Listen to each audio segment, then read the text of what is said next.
পাক সাল্লাল্লাহু আলাইহি ওয়াসাল্লাম আপনার কিনা একদিন কিনার হুজরা মুবারকের বাইরে আপনার বসে রয়েছে। সাহাবায়ে কেরামগণ নবী পাক সাল্লাল্লাহু তাআলা আলাইহি ওয়াসাল্লামের সামনে বসা রয়েছে। একজন ইহুদির সন্তান এসে মসজিদে নববীতে আপনার কিনা প্রস্রাব করতে আরম্ভ করেছে। একটা মসজিদে যেখানে আল্লাহ রাসূল সাহাবায়ে কেরামগণদেরকে নিয়ে নামাজ আদায় করতেন, সেই আপনার কিনা সেই মসজিদে যখন প্রস্রাব করতে আরম্ভ করেছে, আল্লাহ রাসূল সাল্লাল্লাহু আলাইহি ওয়াসাল্লামের দৃষ্টি আপনার সেই ছেলেটির দিকে গিয়েছে। সাহাবায়েদের দৃষ্টি যখন সেই ছেলেটির দিকে গিয়েছে, সাহাবায়ে কেরামগণ বলেন, ইয়া রাসূলুল্লাহ, নবী গো দরদি, আপনি একবার অর্ডার দিয়ে দেন, আমি সেই সন্তানের, সেই ইহুদির সন্তানের ধর থেকে মাথাটাকে আলাদা করে দেব।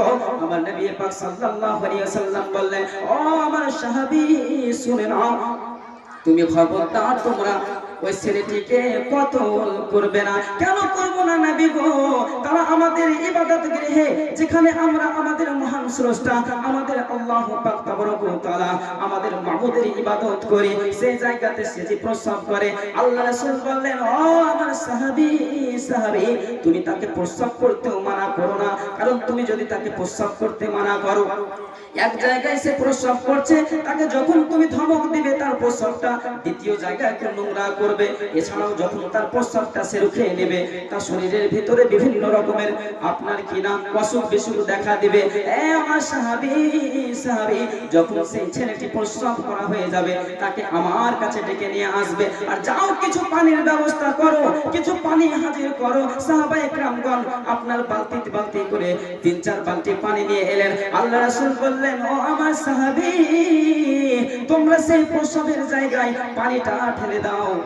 যখন উষ্ণ মরুর বালিতে যখন সেই পানিটা ঢেলে দেওয়া হলো, প্রস্রাবটা যখন আপনার রোদে শুকিয়ে গেল, আল্লাহ রাসূল বললেন, ও আমার সাহাবী, বলো এবার কি এই জায়গাটায় নামাজ পড়া হবে কি হবে না?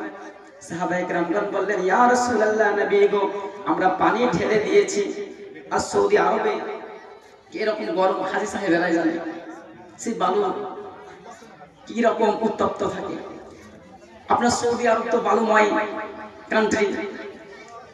যখনই পানি ঢেলে দিয়েছে, কিছুক্ষণ পরে কিন্তু পানিটা বালিতে শোষণ করে নিয়ে শুকিয়ে গেছে। আল্লাহ রাসূল বললেন, ও আমার সাহাবী, বলো এবারে এই জায়গায় নামাজ আদায় করা হবে কিনা? সাহাবায়ে কেরামগণ বললেন, ইয়া রাসূলুল্লাহ, নবী গো, অবশ্যই এই জায়গায় নামাজ আদায় করা হবে। তারপর তোমরা বলো আমার সাহাবী, যেখানে 1 বালতি ছাড়া 2 বালতি পানির দ্বারা সমস্যার সমাধান হয়ে যায়, সেখানে তোমরা একটা জানের বদলে, তোমরা রক্তের বদলে সমাধান করতে চাইছিলে। তখন সেই ইহুদির সন্তানের চোখ খুলে গেল। ইহুদির সন্তানকে নবী পাক সাল্লাল্লাহু আলাইহি সাল্লাম বললেন, বলো তুমি কোথা থেকে এসেছো? সেই ইহুদির সন্তান বললেন, ইয়া রাসূলুল্লাহ, নবী গো, আমরা সকলেই যুক্তি করে এসেছিলাম যে মুসলমানদের সেই গৃহে যেখানে আল্লাহর ইবাদত করে, সেই জায়গায় প্রস্রাব করব। প্রস্রাব যখন করব, তারা আমাকে মারা ধরা করবে। আমাদের বাড়ির লোকেরা সকলে গিয়ে তাদের সাথে যুদ্ধ করব, তাদের সাথে খুন খারাপি করব, এই ছিল আমাদের প্ল্যান। কিন্তু নবী গো, যখন আপনারই আদর্শ দেখলাম ইয়া রাসূলুল্লাহ, তখন আমার অন্তরটা কেঁপে উঠলো। আপনিও আপনাদের মুসলিমদের কালেমা পড়িয়ে আমাকে মুসলমান বানিয়ে নেন। বলুন সুবহানাল্লাহ, বলুন সুবহানাল্লাহ। এই ছিল আমাদের নবীর আদর্শ। একজন ইহুদির সন্তান আমার নবী পাক সাল্লাল্লাহু তাআলা আলাইহি ওয়াসাল্লামের আদর্শ দেখে বলছে, ইয়া রাসূলুল্লাহ, আপনার সাথে তো যুদ্ধ করার জন্য, খুন খারাপি করার জন্য আমরা প্ল্যানিং করে এসেছিলাম, কিন্তু আপনার এই আদর্শ দেখে ইয়া রাসূলুল্লাহ, নবী গো, আমার অন্তর কেঁপে উঠেছে, আমার অন্তরে হেদায়েতের নূর জন্ম নিয়েছে। নবী গো, আপনাদের ইসলামের সুশীল ছায়াতলের যে সুন্দর কালেমার বাণী, সেটা পড়িয়ে আমাকে মুসলমান করে দেন। আমার নবী পাক সাল্লাল্লাহু আলাইহি ওয়াসাল্লাম সেই ইহুদির সন্তান থেকে কালেমা পড়িয়ে মুসলমান বানিয়ে নিলেন। বলুন সুবহানাল্লাহ। এই ছিল আমাদের ইসলাম ধর্ম। আজ আমাদের বাড়িতে আমরা ভাই যদি কোনো রকম কিছু একটা কথা হয়, ভাইয়ের সাথে বাড়ি কাটাকাটি, ভুঁই কাটাকাটি, ভাইয়ের সাথে কথা বলি না। আল্লাহ রাসূল বলেন, ও আমার উম্মতি, তোমাদের ভাইয়ের সম্পর্ক, ভাই বোনের সম্পর্ক এই দুনিয়াতেই শেষ। এই দুনিয়াতে তোমাদের ভাই বোনের সম্পর্ক শেষ। তোমরা যদি বাজারে কোনো কিছু একটা ক্রয় করতে যাও, আগে নিজের ভাইয়ের জন্য তুমি সেটা পছন্দ করো, নিজের ভাইয়ের জন্য পছন্দ করো, তোমার ভাইকে তুমি খুশি রাখো, এটাই হলো আমাদের আদর্শ। মুসলমান ভাই, আমাদেরকে আজকে সতর্কতামূলক আমাদের নবী পাক সাল্লাল্লাহু তাআলা আলাইহি ওয়াসাল্লাম দিয়ে গেছে। আজ যদি আমরা মুসলমান হয়ে আজ ভাইয়ে ভাইয়ে যদি আমরা নিজেদের মধ্যে বিভেদ সৃষ্টি করি, আমাদের মধ্যে খারাপ সৃষ্টি করি, আমাদের কাছ থেকে ছোটরা কি শিক্ষা নেবে? আমাদের কাছ থেকে আমাদের প্রজন্ম, আমাদের সন্তানেরা কি শিক্ষা নেবে? ইসলামের আদর্শ এটা হতে পারে না। সাহাবায়ে কেরামগণ বললেন, ইয়া রাসূলুল্লাহ, নবী গো, আপনি যদি আপনার উম্মতের প্রতি এত মায়া, এত দয়াশীল হতে পারেন নবী গো, নবীজি, তাহলে আমার আল্লাহ তিনার উম্মতকে কত ভালোবাসে। নবী পাক সাল্লাল্লাহু তাআলা আলাইহি ওয়াসাল্লাম সাহাবায়ে কেরামগণদেরকে একটা হাদিসে পাক শোনাতে আরম্ভ করলেন। নবী পাক সাল্লাল্লাহু তাআলা আলাইহি ওয়াসাল্লাম বললেন, ও আমার সাহাবী, তবে শুনে নাও, শুনে নাও, আল্লাহ পাক আল্লাহ তাআলার রহমতকে যদি 100 ভাগে ভাগ করা হয়, 100 ভাগে ভাগ করেছে আল্লাহ পাক, যেমন একটা শিশুকে মা ড্রপ ড্রপ করে আপনার ওষুধ পান করায়, সেরকম এক ড্রপ, এক বিন্দু ভালোবাসা আমার আল্লাহ পুরো দুনিয়ার বুকে দিয়ে দিয়েছে। আর 99% ভালোবাসা, 99 বিন্দু ভালোবাসা আমার আল্লাহ তিনার কাছে রেখে দিয়েছে। সে এক বিন্দু ভালোবাসা থেকে কিছুটা আপনার পশু, কিছুটা মুরগির ভিতরে, কিছুটা ছাগলের ভিতরে, কিছুটা বন্য জানোয়ারদের ভিতরে, কিছুটা মানুষকে দিয়েছে। এরকম এক ভাগ ভালোবাসা আল্লাহ পুরো পৃথিবীতে বন্টন করে দিয়েছে। আর 99 ভালোবাসা আমার আল্লাহ নিজের কাছে রেখে দিয়েছে। ও আমার সাহাবী, যদি ওই এক বিন্দু ভালোবাসা পেয়ে মানুষ যদি তার সন্তানকে এত ভালোবাসতে পারে, একটা ছাগল ছানাকে যদি একটা ছাগলের মা এত ভালোবাসতে পারে, তাহলে বলো যে আল্লাহর কাছে 99 ভাগ ভালোবাসা রয়েছে, সেই 99 ভাগ ভালোবাসা রেখে আমার আল্লাহ তার বান্দাকে কত ভালোবাসতে পারে। হবে না? সুবহানাল্লাহ, সুবহানাল্লাহ। হাদিসের মধ্যে এসেছে আমার আল্লাহ বলছেন, বান্দা তুমি চিন্তা করছো কেন? আমি তো আল্লাহ রহমান, আমি আল্লাহ রহিম। শয়তান যখন আমার সাথে চ্যালেঞ্জ করলো, আল্লাহ আপনার এত বছর আমি ইবাদত বন্দেগী করেছি, শয়তানের সাজদাকে যদি দুনিয়ার বুকে বিছানো হয়, তাহলে দুনিয়ার কোনো জামিন বিন্দু পরিমাণ ফাঁকা থাকবে না, এত আল্লাহকে সাজদা করেছি। তো আল্লাহ আমাকে জান্নাত থেকে বের করে দিলেন, আমি এতদিন আপনার ইবাদত বন্দেগী করেছি, তার কিছু পারিশ্রমিক পাবো না? আমার আল্লাহ বলল, এই ইবলিস, এই মারদুদ, বল তুই কি চাস? বলছে, আল্লাহ আমি জানো তোমার বান্দা বান্দি সার রগের, যে রগের ভিতরে আপনার রক্ত চলাচল করে, সেই রক্তের সাথে সাথে যেন আমিও চলতে পারি, এবং তাদের ব্রেনের ভিতরে যে তাকে যেন অস্পশা দিয়ে আমি খারাপ কাজ করি, আমার খারাপ কাজে নিয়ে যেতে পারি। আমার আল্লাহ এসে বললো, এটাই চাস, যা তোকে আমি তাই দিই। তখন সে শয়তান আল্লাহর সাথে বলছে, আল্লাহ আমাকে এত বড় শক্তি দিয়ে দিলেন, তাহলে আপনার একটা উম্মতিকে আমি জান্নাতে যেতে দেব না, সকলকে আমার সাথে জাহান্নামে টেনে নিয়ে যাব। আমার আল্লাহ বলছেন, তুই আমার উম্মতিকে ধোঁকা দিবি, কিন্তু আমার কিছু এমন উম্মতি আছে যাদের তুই কোনো ক্ষতি করতে পারবি না, তারাই হচ্ছে আল্লাহ ভীরু, আল্লাহর মুমিন, আল্লাহওয়ালা, আল্লাহর ওলি। বলুন সুবহানাল্লাহ। সেই আল্লাহর ওলিদের দরবারে আমরা কেন যাই? আপনাকে অসুখ হলে যেমন ডাক্তারের কাছে যান, তেমন আপনার কালবের ভিতরে যদি অসুখ হয়, আল্লাহ রাসূল বলছে, যখন কোনো উম্মতি একটা গুনাহ করে নেয়, তখন তার সরষার দানা পরিমাণ কালবের ভিতরে কালো দাগ হয়ে যায়। আরেকটা যখন গুনাহ করে, সরষার দানা পরিমাণ কালবে কালো রং হয়ে যায়। আরেকটা যখন গুনাহ করে, আবারও কালো হয়ে যায়। এইভাবে কালো হতে হতে তার পুরো কালটা কালো হয়ে যায়। সে যখন গুনাহ করে, গুনাহটাকেও তার আর কোনো রকম বাধা বিঘ্ন হয় না, গুনাহ করলেও তাকে মনে হয় যে কি ভালোই করছি আমি। তো প্রিয় ইসলামী ভাইরা, আল্লাহ রাসূল সাল্লাল্লাহু তাআলা আলাইহি ওয়াসাল্লাম এই হাদিসের বাণী আমাদেরকে শুনিয়ে দিয়ে গেছে।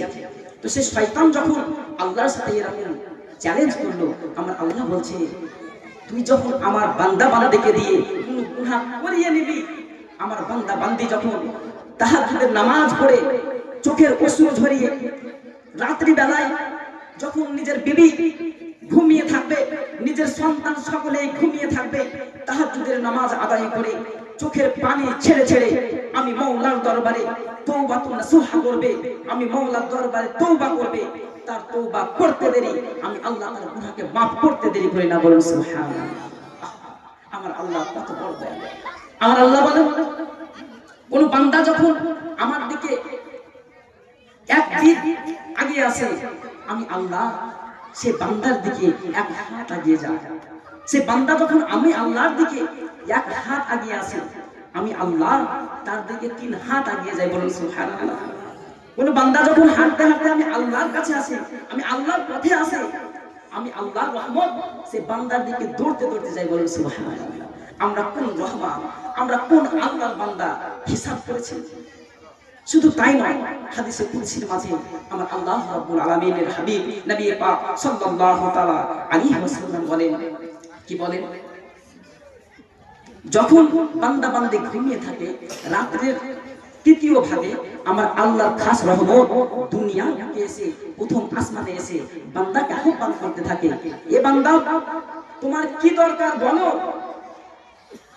তোমার এত অসুখ বিসুখ হয়েছে, তোমার অসুখ ভালো হয় না, আমি আল্লাহর কাছে চাও, তোমার সেই অসুখকে আমি আল্লাহ ভালো করে দেব। আমি আল্লাহর কাছেই তো সমস্ত কিছু আছে। তুমি এতদূর পড়াশোনা করেছো, তোমার কোনো বিজনেস, তোমার চাকরি কিছু হচ্ছে না, আমি আল্লাহর কাছে চাও। আল্লাহ যুবকদেরকে আহ্বান করে, হে যুবক, তোমাদের জীবনে নেককার সঙ্গিনী দরকার, নেককার বিবি দরকার, তোমরা নিজেকে আগে নেক বানিয়ে নাও, আমি আল্লাহর কাছে চাও, আমি আল্লাহ তোমার ব্যবস্থা করে দেব।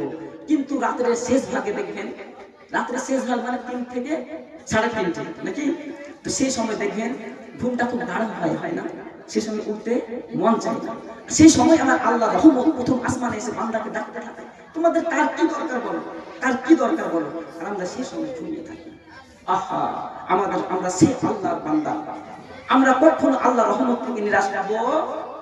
বলুন, আল্লাহ রহমত থেকে নিরাশ হবো না। একবার নবীর প্রতি মহব্বতে দরুদ পড়ুন, আল্লাহুম্মা সাল্লি আলা সাইয়্যিদিনা মাওলানা মুহাম্মদ ওয়া আলা আলি সাইয়্যিদিনা মাওলানা মুহাম্মদ সাল্লাল্লাহু আলা মুহাম্মাদিন मोहम्मद हरदम ज़बान से निकालो, मोहम्मद हरदम ज़बान शफियाना की হবে কবরেতে যদি তুমি জানতে। কবি বলছে কি হবে কবরতে যদি তুমি জানতে।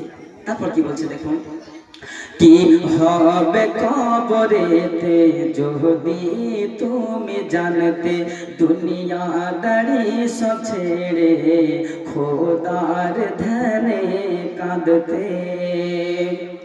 আজরাইল একদিন সে বার করিবে তোমার জান, হাত রাখিবে বুকে ওহুদ পাহাড়ের সমান। আজরাইল একদিন সে বার করিবে তোমার জান, হাত রাখিবে বুকে ওহুদ পাহাড়ের সমান। যতই কাঁদো না তুমি শুনবে না কোনো মানা, কবজ করিবে শেষে তোমার জান খানা। আতাকে নিয়ে যাবে, আতাকে নিয়ে যাবে দুনিয়ার এক প্রান্তে। কি হবে কবরেতে যদি তুমি জানতে, দুনিয়া দারি সব ভুলে খোদার ধ্যানে কাঁদতে। আতা বিনেতে দেহ মাটিতে পড়ে রবে, গোসল কাফন দিয়ে পৌঁছাবে তোমায় গোরে। আতা বিনেতে দেহ মাটিতে পড়ে রবে, গোসল কাফন দিয়ে পৌঁছাবে তোমায় গোরে, পৌঁছাবে তোমায় গোরে। কতই আদর করে দেবে বাঁশের পাটি, এসে আত্মীয় স্বজন দেবে তোমাকে মাটি। ফিরবে বাড়ির পথে, ফিরবে বাড়ির পথে, সকলে কাঁদতে কাঁদতে। কি হবে কবরেতে যদি তুমি জানতে, দুনিয়া তেরি সব ভুলে খোদার ধ্যানে কাঁদতে। বলো না বলো না বলো না আমায়, বলো না বলো না বলো না আমায়, কি করে অন্ধকার কবরে একা তুমি রবে। মনে করে নাকির সওয়াল জবাব কি করে দেবে। বলো না বলো না বলো না আমায়, বলো না বলো না বলো না আমায়, কি হবে কবরেতে যদি তুমি জানতে। পড়ো যদি নামাজ করো রাসূলকে স্মরণ, খোদার কসম বলি আসান হবে মরণ। বলে সুবহানাল্লাহ। পড়ো যদি নামাজ, পড়ো যদি নামাজ করো রাসূলকে স্মরণ, খোদার কসম বলি আসান হবে মরণ। ভয় রবে না তোমার হাসর পুলসিরাতে, জান্নাতে যাবে তুমি নবীর শাফায়াতে। কবরের কি আযাব তো চোখের কি আযাব যদি তুমি জানতে। দুনিয়াদারি সব ভুলে খোদার ধ্যান কাঁদতে। বলো না বলো না বলো না আমায়, বলো না বলো না বলো না আমায়, কি হবে কবরেতে যদি তুমি জানতে। দুনিয়াদারি সব ভুলে খোদার ধ্যানে কাঁদতে। প্রিয় ভাইরা, আমার বাবারা আজকে বাড়ি যাবেন, আমার মায়েরা, পর্দানাসী আমার বোনেরা, মা আপনারা সত্যি জান্নাতি দলের মধ্যে অন্তর্ভুক্ত, কিন্তু মায়ের মতো মা হতে হবে। আপনি যদি তিনটে জিনিস করে নিতে পারেন আপনার জন্য জান্নাত ওয়াজিব। মায়েদের জন্য এই বার্তা, মা যদি তিনটি জিনিস করে নিতে পারে, মা বোনেরা, তিনাদের জন্য জান্নাত একদম কনফার্ম, জান্নাতি হবে, গ্যারান্টি। আল্লাহ রাসূল বলেছে। প্রথম নাম্বার, স্বামীর খেদমত। স্বামী যতই দুঃখের ভিতরে থাকুক, যতই কষ্টের ভিতরে থাকুক, স্বামীর পাশে সব সময় দাঁড়াবেন। কখনো স্বামীর কাছে টাকা থাকবে, আপনাকে কোনো জিনিস হয়তো দিতে পারলো না, আপনি স্বামীর মনে দুঃখ দিলে মা তাহলে হবে না। স্বামীর হয়তো ব্যবসাতে লস লেগে গেছে, স্বামী অসহায়ের মতন এই দিক ওই দিক যাচ্ছে, স্বামীকে আপনি হিম্মত যোগান, স্বামীর খেদমত করুন, স্বামীর চোখের অশ্রু ঝরতে দিয়েন না। দ্বিতীয়, নিজের লজ্জা স্থানের হেফাজত। আপনি যদি নিজের লজ্জা স্থানের হেফাজত করে নিতে পারেন, নিজেকে যদি পর্দার ভিতরে আবৃত করে আবরু করে থাকতে পারেন। তৃতীয়ত হচ্ছে 5 ওয়াক্ত নামাজ, আল্লাহ ফরজ ইবাদত যেগুলো করেছে, এই রোজা যদি করে নিতে পারেন, ব্যাস এই তিনটা মাত্র, তাহলে আপনারা কনফার্ম জান্নাতি। আপনাদের কাছে মেসেজ দিয়ে গেলাম, আপনাদের ভালো লাগলে নেবেন, না ভালো লাগলে সেটা আপনাদের ব্যাপার। আর আমার ভাইয়েরা, বাবারা, আপনাদের কাছেও কিছু, এবং যুবক ভাইয়েরা আপনাদের কাছে কিছু বার্তা। কি বার্তা? বার্তা হচ্ছে এটাই, একজন মা সে ছোট্ট অবস্থায় বাবা মায়ের কোলে হাসি খেলে বড় হয়ে সে যখন যুবতী হয়ে যায়, বাবা মা যখন বিবাহ দিয়ে দেয়, আপনার হাতে হাত দিয়ে আপনার উপর ভরসা করে নিজের মেয়েকে পাঠিয়ে দেয়। আর আল্লাহর কি রহমত দেখেন, একজনের বাড়ি হচ্ছে কলকাতা, কলকাতার মেয়ে মুর্শিদাবাদে এসে সারা জীবন কাটিয়ে দিচ্ছে। কি করে সম্ভব? যখনই কবুল শব্দটা বলে দেয়, স্বামী স্ত্রীকে, স্ত্রী স্বামীকে, হ্যাঁ কাবিল তো আমি কবুল করলাম তোমাকে, আল্লাহ খাস রহমত একটা ভালোবাসা তাদের অন্তরে দান করে দেয়। এই ভালোবাসা সাধারণ ভালোবাসা না। পৃথিবীর বুকে এমন কোনো সম্পর্ক নেই যে সম্পর্ক অমর সারা জীবন থাকবে। ইহ জগতে পরজগতে এমন কোনো সম্পর্ক সেই রকম নেই, কিন্তু একটা সম্পর্ক রয়েছে, সেটা কি জানেন? সেটা হচ্ছে স্বামী স্ত্রীর সম্পর্ক। বলুন সুবহানাল্লাহ। স্ত্রী যদি স্ত্রীর মতন হতে পারে, স্বামী যদি স্বামীর মতন হতে পারে, আল্লাহি আল্লাহর কসম করে বলি, সেই স্বামী স্ত্রী উভয়ে আল্লাহর জান্নাতেও থাকবে। বলুন সুবহানাল্লাহ। আর সেই জান্নাতে যখন স্বামী স্ত্রী উভয়ে জান্নাতি হবে, স্বামী যখন স্ত্রীর রূপের দিকে এক ঝলক তাকাবে, রূপে এত সুন্দর রূপ স্ত্রীর আল্লাহ দেবে, এত সুন্দর রূপ দেবে আল্লাহ, যে স্ত্রীর চেহারার দিকে তাকিয়ে তার 40 বছর কাটিয়ে যাবে। বলুন সুবহানাল্লাহ। এবং স্বামী যদি কালো হয়, স্বামী যদি খাটো হয়, স্বামী যদি দেখতে অসুন্দর হয়, আল্লাহ সেই জান্নাতে 32 থেকে 33 বছরের যুবক করে তাকে একদম আপনার সামনে মডেল করে দেবে। আর স্বামীর চেহারার দিকে আপনি তাকিয়ে আপনার হোশ উড়ে যাবে। সুবহানাল্লাহ। আল্লাহর জান্নাত কত সুন্দর। এই সামান্য কয়টা জীবন, এই 65-60 বছর জীবনের জন্য সারা জীবন কোটি কোটি বছরকে আপনারা শেষ করে দিচ্ছেন। আজ মেলাতে যখন আসছিলাম, এখানে দোকানগুলো বসেছে, কত আমার বোনেরা, যুবতী বোনেরা মাথায় ওড়না নেই, পরনে ঠিক মতো পোশাক নেই। আস্তাগফিরুল্লাহ। আল্লাহ আমাদেরকে হেফাজত করুন। এগুলোর দায়িত্ব কারা নেবে? আপনারই ঘর থেকে এসেছে, সেই বেটি, সেই মা, সেই বোন আপনারই ঘর থেকে এসেছে, না হলে তিনার ঘর থেকে এসেছে, না হলে আমার ঘর থেকে এসেছে, তাই কিনা? তো আল্লাহ রাসূল বলেছে, সেই ব্যক্তিরা হচ্ছে দায়ুস ব্যক্তি। কোন ব্যক্তি? যে ব্যক্তি বিবাহ করল, তার দ্বারা সন্তান দুনিয়ায় জন্ম নিল, নিজের সন্তানকে ইসলামের আদর্শ শিক্ষিত করে নামাজের কথা বলে না, মেয়েকে পর্দার কথা বলে না। মেয়ে আজ কলেজ চলে গেল, আজ রাত্রি 7টা বেজে গেল বাড়ি ফিরতে, মেয়ে আজ প্রাইভেট চলে গেল, মেয়ে আজ স্কুল চলে গেল, মেয়ে আজ ইউনিভার্সিটি চলে গেল, বাড়ি ফিরছে রাত 8টা 9টা, মেয়ের খোঁজ খবর রাখে না।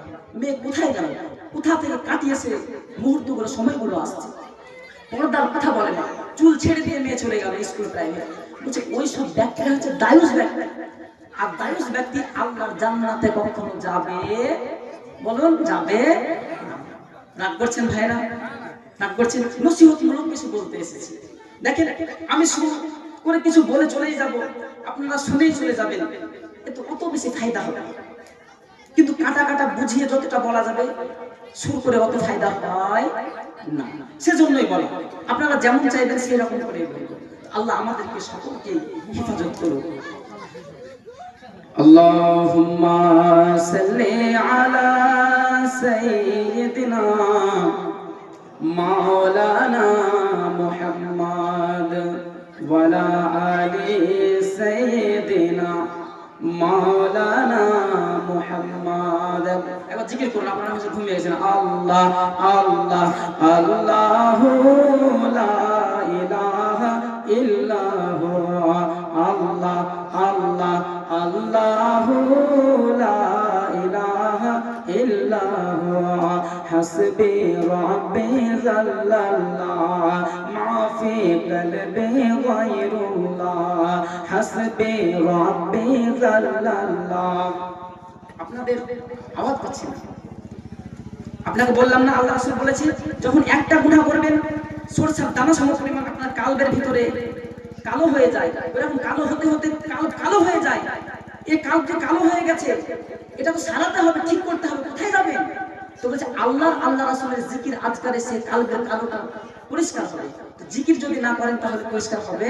বলুন আল্লাহ আল্লাহ আল্লাহ আল্লাহ আল্লাহ আল্লাহ আল্লাহু লা ইলাহা ইল্লাহু, হাসবি রাব্বি জাল্লাল্লাহ মা ফি কলবি গায়রুল্লাহ হাসবি রাব্বি জাল্লাল্লাহ মা ফি কলবি গায়রুল্লাহ নূর মুহাম্মদ সাল্লাল্লাহ নূর মুহাম্মদ সাল্লাল্লাহ হক লা ইলাহা লা ইলাহা লা ইলাহা ইল্লাল্লাহ লা ইলাহা ইল্লাল্লাহ লা ইলাহা ইল্লাল্লাহ মুহাম্মাদুর রাসূলুল্লাহ সাল্লাল্লাহু তাআলা আলাইহি ওয়াসাল্লাম নবীর প্রতি মহব্বত করে দরুদ পড়ুন আল্লাহুম্মা সাল্লি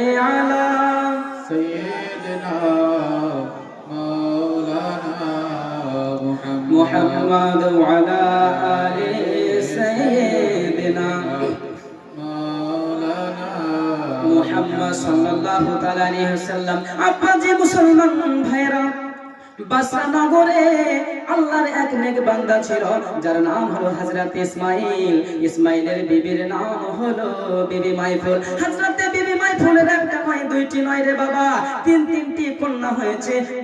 বিবি মাইফুলের গর্ভে আর একটি সন্তান এসেছে। বিবি মাইফুল মনে মনে দোয়া করে, ইয়া রাব্বুল আলামিন, আল্লাহ আল্লাহ গো, আমার গর্ভে তুমি পরস্পর তিনটি কন্যা দিয়েছো। আল্লাহ আমি কিছু মনে করিনি, কোন রকম আল্লাহ দুঃখ বোধ করিনি আল্লাহ তোমার ইবাদত বান্দেগি করেছি, আল্লাহ তোমার শুকরিয়া করেছি, আল্লাহ তোমার শুকরিয়া যাপন করেছি। তবে চতুর্থ সন্তান যে আমার গর্ভে রয়েছে, আল্লাহ এটা যদি পুত্র সন্তান হতো, আমার স্বামী কতই না খুশি হতো, আমার স্বামী কতই না আনন্দ হতো। এইভাবে আপনার কিনা আল্লাহর দরবারে বিবি মাইফুল দোয়া করে, রব্বুল আলামিন, আল্লাহ এবার আমায় তুমি একটা পুত্র সন্তান দিও। এরকম বাবাজি মুসলমান ভাইরা, কোন মায়ের যদি, কোন বাবার যদি পরস্পর তিনটি সন্তান হয়, চারটি পুত্র সন্তান হয়, সে বাবা মায়ের মনের ভিতরে একটা আশা থাকে, আল্লাহ যদি আমায় একটা কন্যা সন্তান দিত। কোন মায়ের যদি কন্যা সন্তান 3-4টে হয়, মা বাবার মনের ভিতরে একটা আশা থাকে, আল্লাহ যদি আমায় একটা পুত্র সন্তান দিত। এরকম বিবি মাইফুলের 3টি যখন কন্যা সন্তান হয়েছে, চতুর্থ কন্যা সন্তান যখন আপনার গর্ভের ভিতরে, আল্লাহর কাছে দোয়া করে, ইয়া রাব্বুল আলামিন, আল্লাহ আমায় এবার আপনি একটা পুত্র সন্তান দিও। আপনার 1 মাস অতিবাহিত হয়, 2 মাস অতিবাহিত হয়, 3 মাস অতিবাহিত হয়।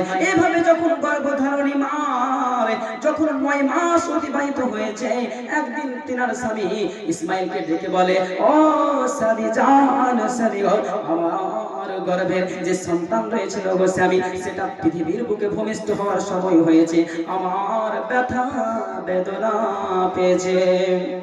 এই অন্ধকার রাত্রিতে আমি যে ঘরের ভিতরে একটা বাতি জ্বালাবো গো স্বামী, একটু তেল নাই, আপনি বাসরা নগরে যান, আমি বিবি মাইফুলের জন্য একটু তেল ধার করে নিয়ে আসুন। হযরত ইসমাঈল বলে, বিবি গো বিবি, খবরদার এমন কথা বলবে না, কারণ তুমি তো জানো দুনিয়ার বুকে আমি এত অসহায় গ্রহণ করে আমি দুনিয়ার বুকে জীবন যাপন করেছি, এত আমি কষ্ট করে জীবন যাপন করেছি, তবুও আমি কোনোদিন কোনো মানুষের কাছে হাত পাতিনি।